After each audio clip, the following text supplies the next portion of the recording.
अच्छा, जब भी ये गाना बजता है हमेशा कोई ना कोई ब्यूटीफुल हीरोइन एंटर करती है, लेकिन अब आज आपको देखने को मिला कि इस खूबसूरत गाने के पीछे उसके जो रचयिता हैं वो कौन है? समीर साहब। एक बार जोरदार तालियां हो जाएं। आइए समीर साहब, आपका बहुत बहुत स्वागत है। आओ बादशाह। आओ टाइगर आओ। कपिल, आज रियल जंग होने वाली है। अरे सर, मजा आने वाला है आवाज और लफ्जों का जो है हंगामा आज होगा। इतना सुपर डुपर हिट कॉम्बिनेशन आज हमारे साथ है।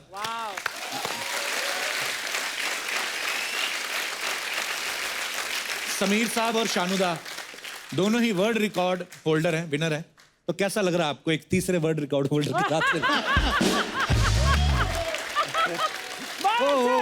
माफ कर नहीं दीजिए। कपिल, बहुत बहुत बधाई। मुझे Thank पता you, sir. चला कि बहुत जबरदस्त अवार्ड मिला है तुमको। धन्यवाद सर। और अच्छा नहीं हुआ यार, तुमने। कपिल कपिल कपिल जो काम करते हैं, आई थिंक वर्ल्ड का ये बेस्ट काम है।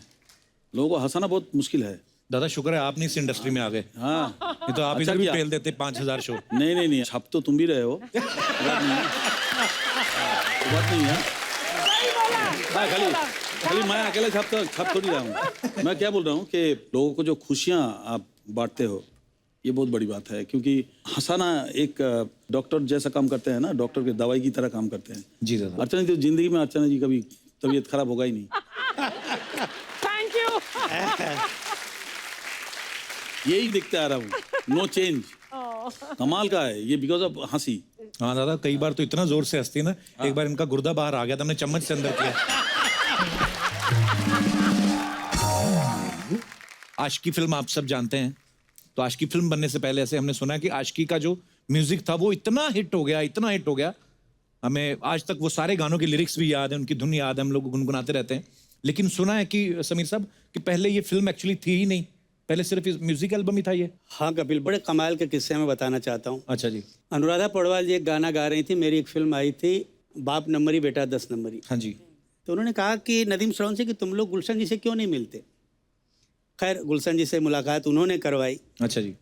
उसके बाद गुलशन जी ने कहा देखो हम फिल्म तो नहीं बना रहे हैं, हम म्यूज़िक बैंक बना रहे हैं, तो आप लोग कुछ गाने उसके लिए रिकॉर्ड करो। उसके बाद अगर हमको लगा कि ये म्यूज़िक बैंक के जो गाने बहुत अच्छे हैं तो मैं किसी प्रोड्यूसर को सुनाऊंगा, अगर उसको अच्छा लग गया तो फिल्म बन जाएगी।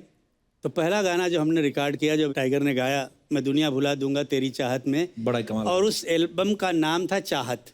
अच्छा जी। 5-6 गाने हो गए थे। महेश भट्ट आए और उन्होंने सुने तो उन्होंने बोला यार ये बहुत कमाल का म्यूजिक है, म्यूजिक डायरेक्टर कौन है? तो उन्होंने कहा कि नदीम श्रवण, और गाने किसने लिखे हैं? समीर ने। बोला ये म्यूजिक सुन के मुझे लगता है कि मैं इसके ऊपर एक कहानी बनाऊं। गानों के बीच में फिल्म डाल दी। फिल्म डाल दी। वाह। फिल्म बन गई और उसका टाइटल उन्होंने रखा आशिकी। अच्छा जी। मुझे बुलाया और उन्होंने बोला कि आपको टाइटल गाना लिखना है, और बहुत मशहूर हुआ गाना, आपको याद होगा, सांसों की ज़रूरत है जैसे बड़ा ही ज़िंदगी कमाल के का लिए, गाना है। बस एक सनम चाहिए आशिकी के लिए। गाना हो गया। गाना होने के बाद फिल्म कंप्लीट हो गई। एक दिन गुलशन जी का फ़ोन आया कि वो सबको बड़े भैया बोलते थे, भले आप उनसे छोटे हो, बट वो बोलते थे बड़े भैया। मुझे क्या लगता है कि लोग बोल रहे हैं कि यार ये म्यूज़िक जो है ये फिल्म का नहीं लगता, ये किसी एल्बम का लगता है, तो मैं अभी फिल्म रिलीज़ नहीं करूँगा, इसका एल्बम रिलीज़ करूँगा। अच्छा जी। मैं डर गया। मैंने बोला यार ये तो बड़ी मुश्किल हुई। मैंने सीधा नदीम श्रवण को फ़ोन किया। वो लोग भाग के आए और महेश जी के पास हम लोग गए। हमने बोला महेश जी ये तो बड़ी प्रॉब्लम हो गई, गुलशन जी बोल रहे हैं फिल्म नहीं रिलीज़ करेंगे। वो बोले अच्छा चलो मेरे साथ आओ। हम तीनों गए। जैसे ही महेश जी ने एंट्री ली तो गुलशन जी ने सुन लिया आवाज़ कि महेश जी आया, और डरते बहुत थे महेश भट्ट से। अच्छा जी।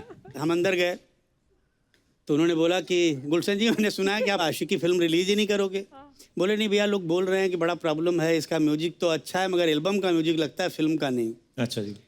तो उन्होंने बोला देखो गुलशन, मेरा नाम महेश भट्ट है, मैं आज तुमको एक बात लिख के देता हूँ कि अगर ये म्यूज़िक और ये फिल्म तुम्हारे म्यूजिक इंडस्ट्री की हिस्ट्री में अगर सबसे बड़ा रिकॉर्ड नहीं कायम करी तो मैं छोड़ दूंगा डायरेक्शन। वाह। My God. गुलशन जी ने बोला अच्छा अगर आप ये बात बोलते हैं तो पेपर पे साइन करेंगे? उन्होंने बोला लाओ पेपर। उन्होंने पेपर पे लिखा वाह। कि अगर ये फिल्म हिट नहीं हुई या म्यूजिक नहीं चला तो मैं डायरेक्शन छोड़ दूंगा। और गुलशन जी ने बोला एक और प्रॉब्लम है महेश जी, क्या करें? बोले क्या? बोले लोग बोलते हैं कि ये हीरो हीरोइन बहुत ख़राब दिखते हैं, ये अच्छा। दोनों की शक्ल हमको पसंद नहीं। तभी नए बिल्कुल डेब्यू था उनका। तो महेश जी ने बोला कि अच्छा मैं इसका भी रास्ता निकालता हूँ, एक काम करते हैं, पोस्टर पे उनकी फोटो ही नहीं दिखाते हैं, उनकी फोटो के ऊपर हम जैकेट डाल देते हैं। उन्होंने बोला अच्छा आपको इतना कॉन्फिडेंस है? बोले हाँ। तो बोले अच्छा लीजिए, मैं भी इसके नीचे लिखता हूँ कि मैं जिंदगी में आज तक जितना प्रमोशन किसी फिल्म का नहीं किया मैंने, उससे ज़्यादा प्रमोशन इस फिल्म का करूँगा एंड देन बिकम हिस्ट्री बन गई वाकई।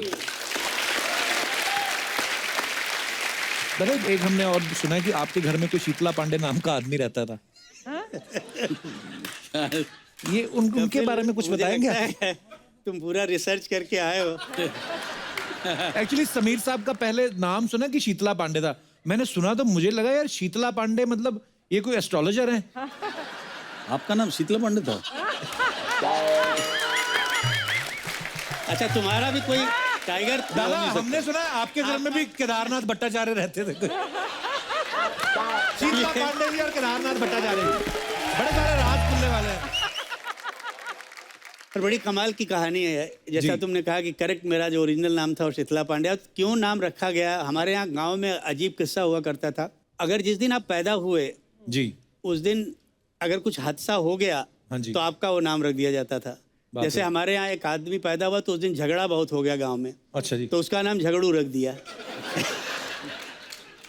तो बोले वर्ल्ड कप जीता तो बोले उसका नाम कप रख दिया। तो बोले यार ये अजीब मुश्किल है। तो मेरी दादी, जब मैं पैदा हुआ तो मेरी दादी के सपने में वो शीतला माता आई थी। तो उन्होंने कहा कि इस बच्चे का नाम आप शीतला रख दो। अच्छा रख दिया बचपन में, मुझे मालूम नहीं। जब मैंने पहली कविता लिखी तो मैंने उसके नीचे अपना नाम लिखा। तो जितने मेरे दोस्त थे बोले यार ये किसी शायर का नाम नहीं लगता है, बहुत सर का क्लर्क आदमी होगा, कोई बैंक में नौकरी कर रहा होगा, इसका नाम चेंज करो। फिर मैंने नाम चेंज कर दिया। तो मेरा घर में एक और पेट नेम है, मेरी आंटी जो है मुझे राजन बुलाती हैं। अच्छा जी। तो मैंने राजन रखा। फिर रिएक्शन आया कि यार ये बड़ा अजीब लगता है, किसी राजा महाराजा का नाम लगता है राजन। मतलब फिर मैंने उसमें से एक और वर्ड काट दिया। फिर मैंने अपने नाम के साथ लिखा शीतला पांडे राज। अच्छा जी। तो बोले ऐसा लगता है किसी सस्पेंस फिल्म में लिखने वाला राइटर है। फिर उसको हटा दिया। फिर मैंने देखा एक दिन एक नावल जो है बहुत खूबसूरत नावल था, उसके नीचे उस राइटर का नाम समीर था। अच्छा जी। तो मुझे बहुत खूबसूरत लगा। तो मैंने बोला यार एक काम करता हूँ, मैं ये समीर नाम रख लेता हूँ। समीर नाम रख लिया। तो जब वो नाम लिख के मैंने कविता लिखी तो लोगों ने बहुत पसंद किया और तब से मेरा नाम समीर हो गया। वाह क्या बात है। अरे समीर साहब का और लिखा हुआ गाना और शानुदा का गाया हुआ एक गाना है, परदेसी परदेसी जाना नहीं मुझे छोड़ के, राजा हिंदुस्तानी का ये गाना। ये गाने ने रेडियो स्टेशन से लेके रेलवे स्टेशन तक पैसा ही पैसा कमाया। ये सवाल अर्चना जी का था, कहते कि रेलवे स्टेशन से आपको कभी रॉयल्टी आई है? मुझे वो गाने का आपको मालूम नहीं है, वो गाना मेरे को धर्मेश दर्शन जी ने रिकॉर्ड कराया था। हाँ मुझे अरे उसका इमोशन से तो मैं पागल हो गया था। धर्मेश गाना सिखाते सिखाते रो दिया 2 बार। वो इतना दुखी होता है, सानू जी इस जगह पे आप ऐसा इमोशन लगी।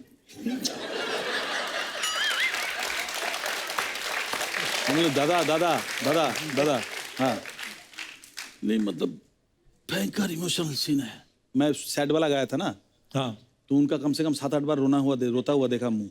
और रिकॉर्डिंग करने के लिए नादिम सबन किसी को नहीं रखा, वो खुद बैठा।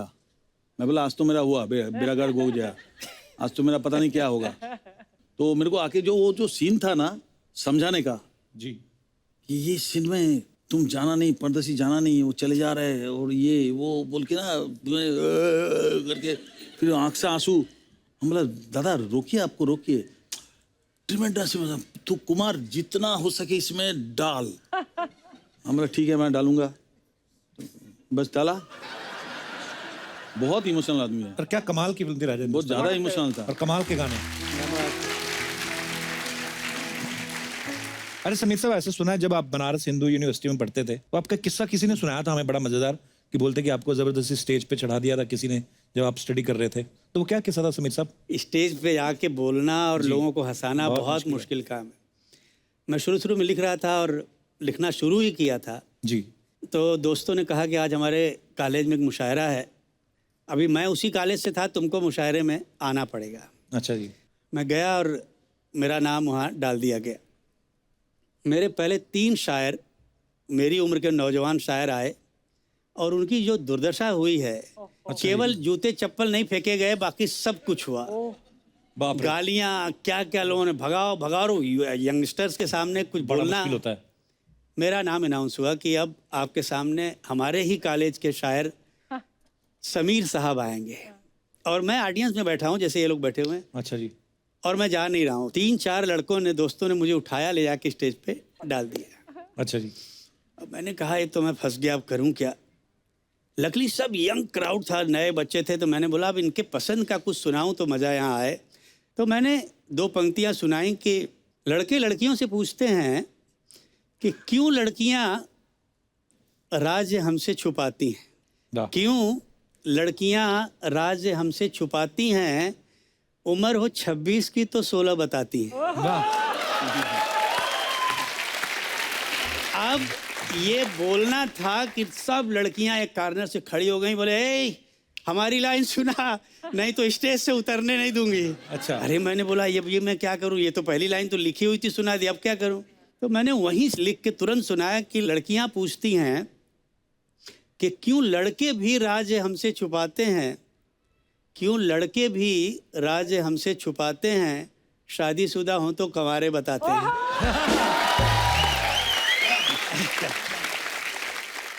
अभी क्या यहाँ शेरो शायरी में कुछ इसलिए लेके आया हूँ क्योंकि जहाँ अर्चना जी बैठी हैं वहाँ पे मैदान खाली है, तो मेरा कभी अगर मौका लगे शायद मैं भी क्योंकि मुझे तो कहीं इलेक्शन लड़ना नहीं है, मैं कोई पॉलिटिशियन तो एक अर्चना जी के ऊपर मैं एक चंद शेर, चुकी है हमारी बहुत पुरानी दोस्ती है इनसे। इरशाद।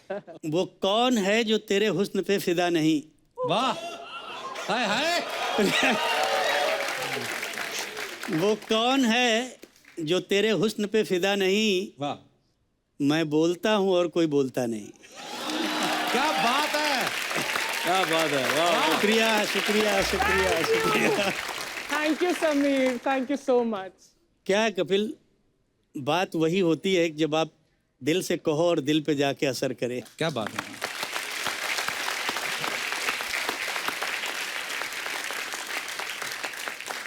लेकिन एक राज की बात, शायद राज है कि नहीं, शानू बताओ, कि टाइगर टाइगर बोलते हो ना समीर तुम शानू को, शानू आज भी आप रात को अकेले में सोने से डरते हो? वैसे ये मत पूछना मुझे कैसे पता है, हाँ? हमारी दोस्ती है, मुझे पता है ना? बिल्कुल बिल्कुल सही बोला हाँ? कि मैं रात को अकेला नहीं सो सकता। ये पता है पीठ में कुछ भूत का डर होता है। अरे ये सीरियसली मानता है ना हाँ, इतने seriously। सालों से। मैं जिस अभी साइड में सोऊंगा ना, लगता है मेरे पीठ के पीछे कोई भूत भूत खड़ा होगा तो फिर क्या होगा। खिड़की विड़की बंद करने से तो कोई फायदा नहीं, भूत तो कोई छोटे छोटे जगह से भी घूम के आ जाता है। सुई की तरह छोटा सा भी छेद होगा, होल होगा, लेकिन छेद होगा, तो वहां से पुर करके आके बड़ा हो जाता है।